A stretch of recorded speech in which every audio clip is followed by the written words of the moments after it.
Hi hello welcome to నా చిన్ని కోరికలు. సో ఈ శివరాత్రికి అయితే నేనైతే ఒంగోలుకి వచ్చేసానమాట. సో ఒంగోలులో మనకి చీమకుర్తి దగ్గర రామతీర్థం అయితే ఉంటుంది. చాలా ఫేమస్ అనమాట. శివరాత్రి రోజు ఇంకా చీమకుర్తి దగ్గరలో చుట్టుపక్కల ఊర్లలో ఉన్న వాళ్ళందరూ శివరాత్రికి అయితే రామతీర్థంకి ఖచ్చితంగా వెళ్తారనమాట. నేను ఆల్మోస్ట్ ఒక 5-6 ఇయర్స్ అయితే అయ్యింది ఇంకా రామతీర్థంకి వెళ్ళి. మా మమ్మీ డాడీ అయితే ప్రతి ఇయర్ కంపల్సరీ వెళ్తారనమాట. ఇంకా మాకు కాలేజ్ అని, ఎగ్జామ్స్ అని, జాబ్ అని, ఇంకా అందుకని చెప్పేసి నాకైతే కుదరలేదు వెళ్ళడానికి. సో ఇప్పుడు మళ్ళీ కుదిరింది. ఇంకా అందుకని చెప్పేసి మా కేతన్ని కూడా తీసుకొని వచ్చేసామన్నమాట. కేతన్కి కూడా ఫస్ట్ టైం ఇక్కడికి రావడం. సో ఇంకా ఇదంతా రామతీర్థంకి వెళ్ళే టెంపుల్కి వెళ్ళే దారి అనమాట. టెంపుల్కి వెళ్ళే దారిలో మనకి ఇలాగా చాలా బొమ్మల shops and also food items ఇలా అన్నీ ఉంటాయి. అండ్ ఇక్కడ ఏంటంటే ప్రతి క్యాస్ట్ రిలేటెడ్ సత్రం అయితే ఉంటుంది. వచ్చిన ప్రతి వాళ్ళందరికీ ఇంకా అలా అయితే ఉంది. ఎంతమందికి సేమియా ఐస్ అయితే గుర్తుందండి. నేనైతే తిని చాలా అంటే చాలా ఇయర్స్ అయిపోయింది. సరే ఇంక అక్కడ చూడంగానే ఒక్కసారైనా తినాలనిపించేసి ఇంకా నేను మా సిస్టర్ అయితే తీసుకున్నాం అనమాట సేమియా ఐస్. సో ఇది వచ్చేసి వైశ్యాస్ అనమాట. ఇంకా మేమైతే మాకు అరేంజ్ చేసిన సత్రంకి అయితే వెళ్ళాము. ఫస్ట్ టెంపుల్ దగ్గరికి అయితే వెళ్ళాం, కానీ అక్కడ టెంపుల్ దగ్గరలో ఆల్మోస్ట్ చాలా పెద్ద క్యూ ఉంది. 3 to 4 hours పడుతుందంట దర్శనం కోసం. సో అందుకని చెప్పేసి ఆల్మోస్ట్ 12-12:30 అయింది మేము వెళ్ళేటప్పటికి.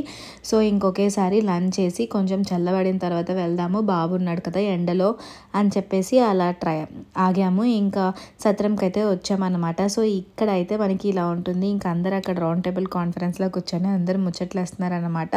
సో ఇంకా మా వాడు ఆగట్లేదు, పొద్దున్నండి ఎత్తుకొనే ఉన్నాం కాబట్టి ఇంకా దింపంగానే ఫుల్ ఎనర్జెటిక్గా మారి ఇంకా తిరుగుతూ ఉన్నాడు. మా డాడీ అయితే ఇంకా వాడిని కంట్రోల్ చేస్తున్నాడు. సో మనకి ఇలాగైతే ఫుడ్ అనేది పెడతారనమాట. And also separate dining area ఉంది. ఇంకా రామతీర్థంలో చాలా రష్ ఉంటుంది కదా శివరాత్రి రోజు, అందుకని చెప్పేసి ఇలాగ బఫే సిస్టమ్ కూడా పెడతారనమాట హాల్లో. ఇంకా తర్వాత మనము ఏదైనా మనీ కానీ ఏదైనా ఇవ్వాలి అనుకుంటే ఇంకా అక్కడ ఇచ్చేసి సరిపోతుంది. మా డాడీ అయితే ఇచ్చారు. సో ఇంకా ఆ తర్వాత భోజనం అయిన తర్వాత కొంచెం సేపటికి ఇంకా మేమైతే ఇలాగ టెంపుల్ దగ్గరికి అయితే వెళ్తున్నాము. ఇది టెంపుల్ ముందన్నమాట, ఇది టెంపుల్. సో టెంపుల్ దగ్గర చూసారు కదా ఎంత పెద్ద క్యూ ఉందో. మాకు ఇంకా తగ్గలేదా, ఇంకా ఎంత టైం పడుతుంది అని అనుకున్నాము. సో ఇంకా ఏం చేయాలి అని అర్థం కాక టెంపుల్ బ్యాక్ సైడ్ అయితే ఇలాగా పంపిస్తున్నారని ఎవరో చెప్తే సరే అని చెప్పి, సరే బాబున్నాడు కదా వెళ్దాము, అటు 3 hours నించోలేము, అప్పటికి వాడు కొంచెం ఏడుస్తున్నాడు అని చెప్పేసి ఇలాగైతే వచ్చామన్నమాట. ఆ క్యూలో కూడా చాలా టైమే పట్టింది. ఇంకా అటు సైడ్ వాళ్ళు ఏంటంటే ఇంకా మమ్మల్ని ఇటు పక్కకు వదిలారు. ఇంకా డైరెక్ట్ క్యూలో కాకుండా ఇంక ఇలాగా సైడ్ నంది ముందు దగ్గర నుండి అయితే చూసి వచ్చామన్నమాట. ఇంకా ఆల్సో టెంపుల్ బ్యాక్ సైడ్ అయితే ఇలా కోనేరు అయితే ఉంది. చాలామంది స్నానం అయితే చేస్తున్నారు. మేమైతే దర్శనం చేసిన తర్వాత చూసాం కాబట్టి ఇంకా దిగలేదన్నమాట. సో ఇంతకు నేను మీకు చెప్పాను కదా టెంపుల్ అని అక్కడ.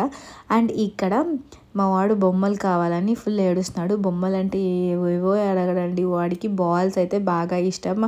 ఎక్కడ చూసినా నాకు ఆ బాల్ కావాలి, ఈ బాల్ కావాలని ఏడుస్తున్నాడు. బొమ్మ ఇప్పి లేదని చెప్పి చాలా గొడవ చేస్తున్నాడు. ఫస్ట్ టైం కేతన్ ఇలాగా బొమ్మలు అడగడం ఇప్పుడిప్పుడే వాడికి అర్థమవుతుంది. అండ్ ఇంకా రిటర్న్ వెళ్ళే దారిలో ఇలాగా మనకైతే జ్యోతిర్లింగాలన్నీ ఇలా అరేంజ్ చేశారనమాట. ఇలాగైతే అరేంజ్ చేశారనమాట ఎక్కడెక్కడ లింగం ఎలా ఉంటుంది అని చెప్పేసి.